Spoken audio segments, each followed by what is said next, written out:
Because no one else but Kakashi had Kamui, but I get... For some baffling reason. But then Madara stole Kakashi's eye and he was able to do Kamui, but that's not the way that Kamui works. Not counting that. Because that was stupid. This is adorable because he's trying to... Just a reflex at this point in time. It really is. Uraraka, you gotta deal with this someday. On the regular. Just like Taylor has to deal with my bad jokes when we get married. I think she finds it charming. Yeah, she just has to accept it. So actually, this is really interesting how he just lays his quirk bare everyone else, because it's such a powerful... The pouting. The pouting. Oof. But Mirio's actually really interesting in how he just laid out his quirk to everyone else, because originally it was really subpar and he couldn't do anything with it. Oh yeah, this was also really funny the first time he showed it off in the anime, because he dropped his clothes too, because they're not part of him. Yep. And the first person he popped out in front of was Jiro, and he was naked, and she freaked the fuck out. Awesome. That was always one drawback of his fucking quirk, just always constantly getting naked. Oopsie. But his uniform is made of his hair or something. And now this. Not true. My power's only strong because I made it that way. Mirio's super inventive. My lungs can't take in oxygen. In the same The moral of the story is always strive for self-improvement. I do love how they actually took this and tried to make Kamui into like a pretty balanced like power.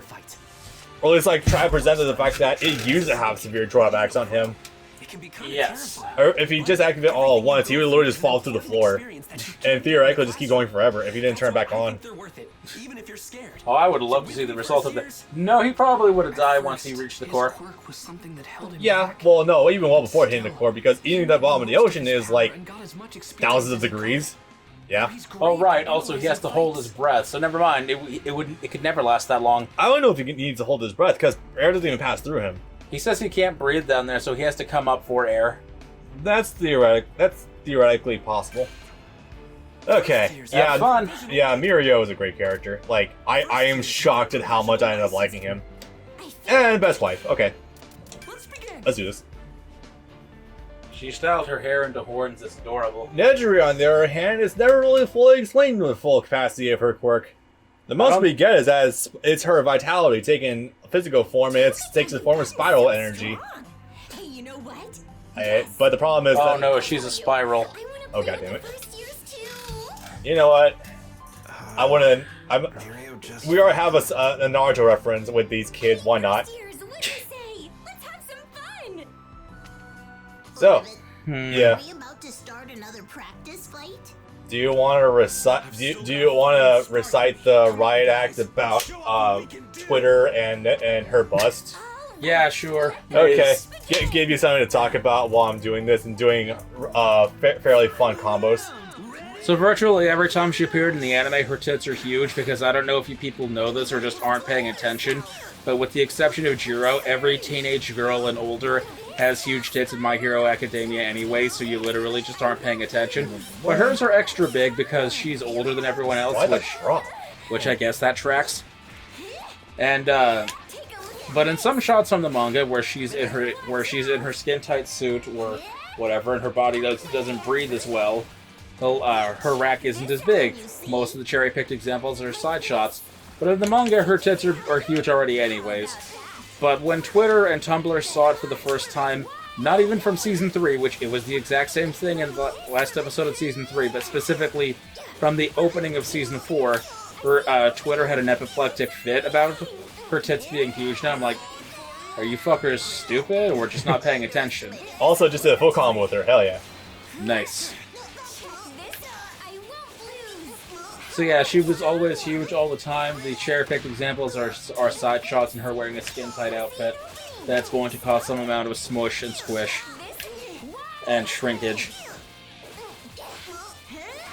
Damn, I'm landing these today. Hell yeah, I'm glad I practiced this last night.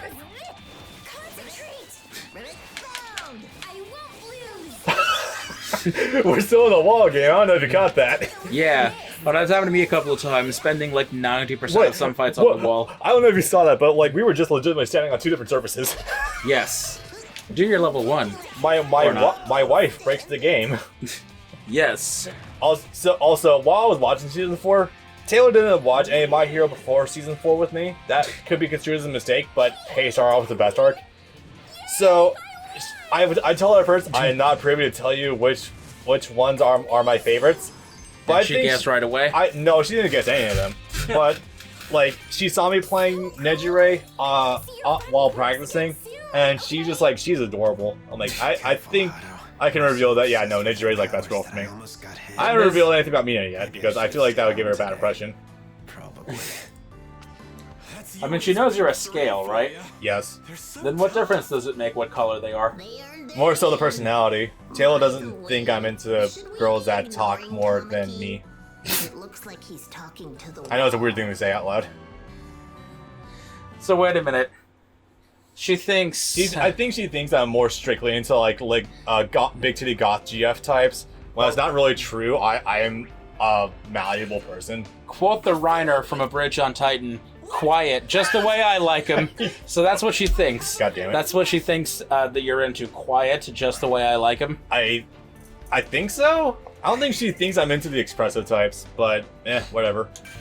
Okay.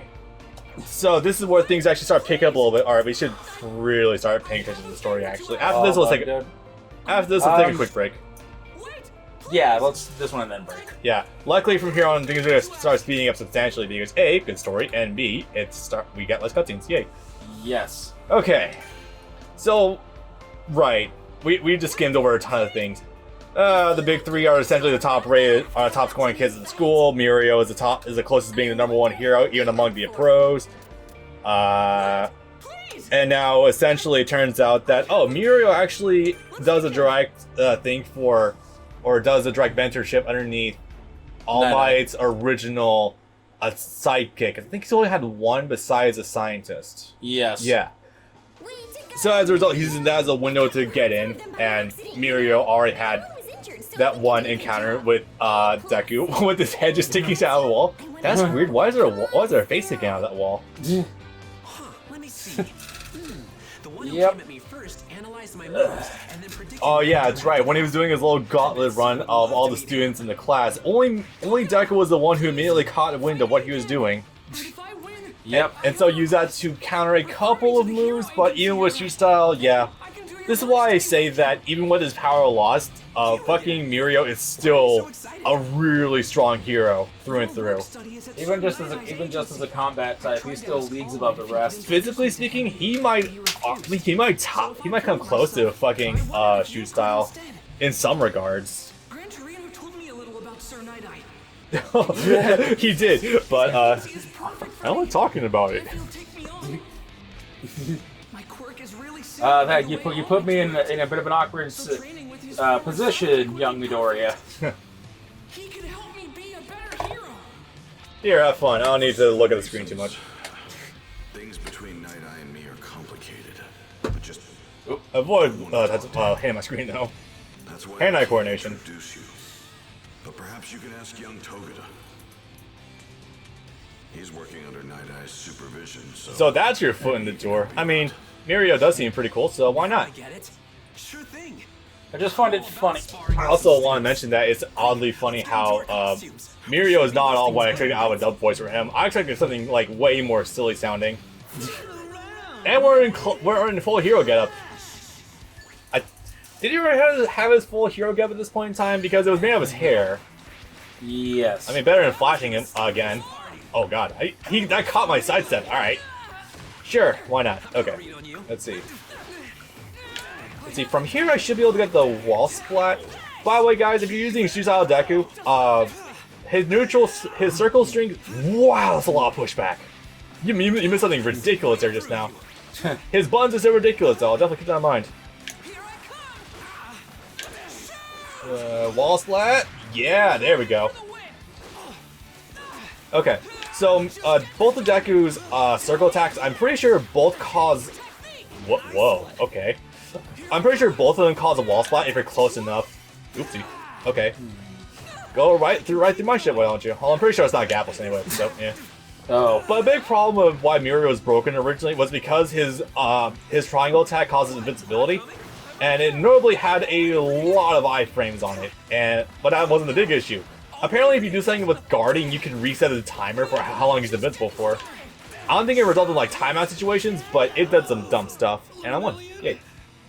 Okay. I think there's an item you can get for getting 8% health or higher, but whatever. So, there is exactly one character that you would recognize Rico Fajardo as. Who, Mario? Yes. Oh my, oh wow. That's just funny. Fu from Xenoverse 2, okay. It's few because it stands for future. Because that's when they're getting into that stupid Dragon Ball Heroes bullshit.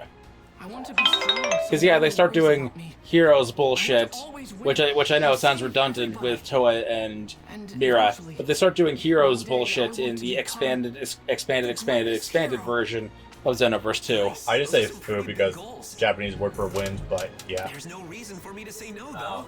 So yeah. It's good to say, please. Brandon's trying to swallow a fly. It's been going around my room right now. Oh, damn it. It's just his freckles. God damn it. Yeah, I know. Mistaking freckles as a fly. Oopsie. Sir Night-Eye would take a liking to you anyway. That's a story I'll tell you another time. Alright. So, Sir Night-Eye might like him. The trick to that is Sir Night-Eye apparently has a weird sense of humor. I personally never got that from his complexions, but hey, whatever. Alright. Anyway, break time. And then we get to the dark shit. So first, let's go make sure none of your tires are flat. So, you guys a fan of the future? Are you a fan of the Android Saga? Are you a fan of trying to defy destiny a la Neji and Naruto? Except good? Yeah, we got something for you here then. Alright, so... And getting rewarded with death for your efforts? Yeah. I love offing a character 7 episodes after they do their debut, practically. Fun. Anyway, what's up? We're back with the latter half of the hero campaign for well, I was about to say Storm 2, no. With One's Justice 2. And, well... Boy, if this is what My Hero Storm 2 looks like, I love to see what the gameplay does in My Hero Storm 3. Alright. So we're getting introduced to a very enigmatic character. Yeah. Who neither of us like. Or has he grown on you? I'm neutral in Night-Eye. I think that he does have some fun. The contrast between him liking jokes and being the serious businessman type is hilarious. But he's never shown to have humor that much. That's the problem with him. He still had a good sense of humor. The Tickle Machine. Right. From Bubble Girl. I needed to make him laugh. That's a lawsuit waiting to happen. Yeah, it just feels like from his when you get his debut, like they don't really do anything with his character outside of like his initial interactions with Deku, and that's it. Maybe that's just me. Your impression of him is all off. You got the wrinkles and spots on his face all wrong. Yeah, that was. Oh yeah, it's right. I am here. You fool! What are you doing with your face? You attempted this blasphemous excuse of an impression on All Might's former sidekick? I love it. All Might's wrinkles aren't like his own. In his early days, his crow's feet were 0.6 centimeters long. From the Silver Age on, they were 0.8. I don't care for this one bit. You can see yourself out. and then he was like, I was fucking with you. This is actually from when he got out of a river full of vinegar. Oh yeah, that's right. Yeah. Document, you'll officially be contracted with my agency for a work study. So it's the weird double play they do with this. I don't think I'm a fan of it really. Contribute to my agency. Show me what I know who you are. I was going to employ you all along to teach you how worthless you are. What you were gonna say is you're retarded all along. Yeah. Anyway, so this is essentially like a weird ass setup where. So he's being comedic already. He's wearing a polka dot tie. Fair point. That's how you can tell he's a silly guy. So Night-Eye actually has the ability Future Sight, which is kind of exactly what it sounds like, except it's somehow not as overpowered as you think it would be actually.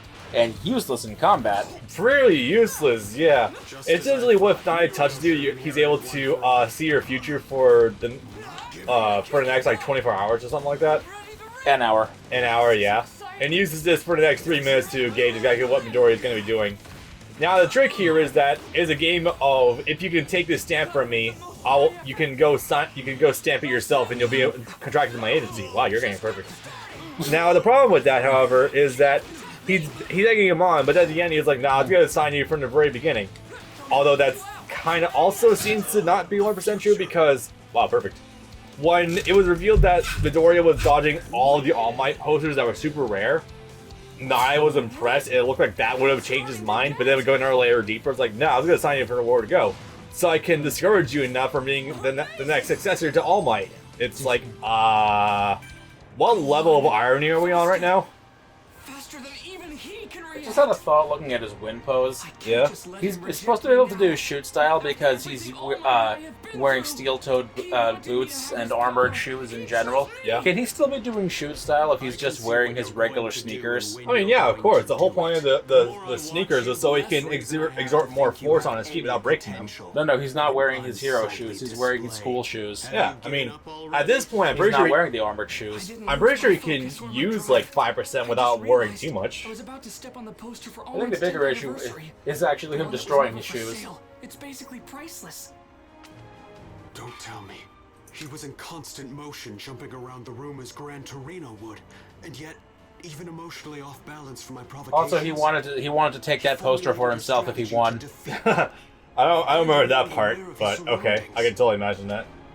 Or not necessarily that he wanted to just take it, but he wanted that poster since But that doesn't mean super rare. It's the only one in existence because Night Eye destroyed all the other ones. Ah.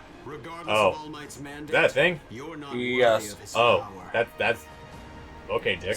Something he destroys all the merchandise that makes All Might look bad or less than 1,000%. Oh, I see. Because that puts him in a bit because that reflects poorly on his reputation. Let's begin. So we're about to actually be inundated heavily with what makes Night Eye tick more or less at this point in time. Yes. A weird ass love-hate contradiction with All Might. After the incident, things were never the same. So, between us. remember that hole that All Might took in his torso from fucking All For One? Yes. That's coming back to haunt him severely because Night Eye did this thing where he looked so far into his future that he accidentally saw what he perceived to be his death. And unfortunately, Night Eye has this thing where he's cursed to always be right. He perceives that anyway. Hence the whole trying to break destiny thing and prove his theories wrong, or not theories, prove his future sightings wrong. That's what Deku is trying to do. Yeah. He's resigned himself to the lie that he forces himself to believe. Both in the... So there's also multiple lies that he's trying to overcome too, which is the obvious one later on where Chisaki kills them both. And then there's also his immediate perception where he does not see Midoriya as a worthy successor to All Might or a new symbol of peace. He has to become his own man. I love the disheveled All Might look, by the way. Did he not understand? That's sort of hospital bound, I guess. Yeah. One for all wasn't physical strength, but the fact that it could be passed along to a successor. Well, it's been both there, homie. Continue to cultivate the power. And I'm going to convince you that you're terrible, so that way you willingly give up all for one for all to Mirio. Yeah. I am a bit iffy on if Mirio should have actually been the next successor to One For All. I'm going to say no, he would have been functionally identical. So, you've watched the first Captain America movie, right? Yes. Okay. The whole reason Captain America was given the Super Soldier Serum is because he had a heart of gold and he knew what it's like to be powerless. Yes. That's essentially exactly why All Might's giving the One For All to Midoriya. Because he knows what it's like to be powerless and he has that perspective. Mirio does have a heart of gold, granted, but it's not really a question of who's more worthy, it's more a question of who would do more right. If that makes any sort of sense. Well, I guess as long as we're lingering on the character select screen, this is now a good time to ask this question. How much has the meta shifted from launch? Has anyone gone up or down tiers, like, in a substantial capacity? Like, I don't feel like this is a good question to ask a month and a half after launch, but I've definitely noticed that, like, Gran Torino shot up, like, 100% Deku is not as powerful as everyone was fearing at first. Yeah, so, like, although I can't speak for the player base as a whole, I can really only speak for the opinions and the player base of the PC community. All right. But, you know, I'm sure it's a similar sort of story where, you know, some people are like, hey, Gran Torino seems pretty good. He actually seems good this time. And then about a week and a half later, it dawns on everyone, hey, he's more than just a little bit better. He may actually be one of the best characters in the game. Oh, God, oh, fuck. Or like, you know, 100% Deku, as you said. The game comes out first week or two, like, oh man, this is an absurd character. Like, how could they even like release a character this stupid and broken? And then, oh well, I mean, actually, like, he's really good, but he's not broken. He's certainly got some downsides. You know, Mirio went from, hey, this character's pretty good, he's actually really good, into, oh shit, no, this, I don't, oh man, it's gotten pretty crazy there. Yeah. Endeavor has gone up a little bit in terms of opinion. You know, I remember some people talking about how they thought that Jiro was trash. I was like, oh man, they totally ruined Jiro. No, she's still hanging out. People think, oh, Inasa's dead. No, he's definitely not dead. It's a lot of it is like, just like, oh, they ruined this character. Actually, no, they didn't. Or this character's broken. Actually, no, they're not. But I don't think there's been like a dark horse where like a character they thought was amazing is actually shit, or a character they thought was shit is actually amazing. Maybe like people thought Mineta was mediocre for like a week or something, and then like actually good players started picking him, and they're like, oh, actually no, this character's like totally broken. Love it when that happens. Stuff like that. It hasn't been all too weird, and because like there's a DLC character on the way and probably a patch to go with him, the whole game could get flipped on its head. It could be totally different. Because from OJ1, the time between the English release the Japanese release and the English release was something crazy, like 4 months or something. Damn, really? 3 months, 4 months, something like that. And that was a lot of time for them to release some patches for the game. The English-speaking community didn't really get to experience the most broken stuff from version 1 of One's Justice. So we need to remember that the jank of the first version of One's Justice, that's kind of where we're at right now. Like, like the sort of level of like balance, you know, for lack of a better word, the balance of One's Justice 1 that we got to experience, we're not going to see that kind of balance for OJ2 for another few months. Right. It might be a little bit. Of course, as the second game, they'll have learned things. They know what might be too strong, what might be too weak. They'll figure something out faster, but it's still going to be some time.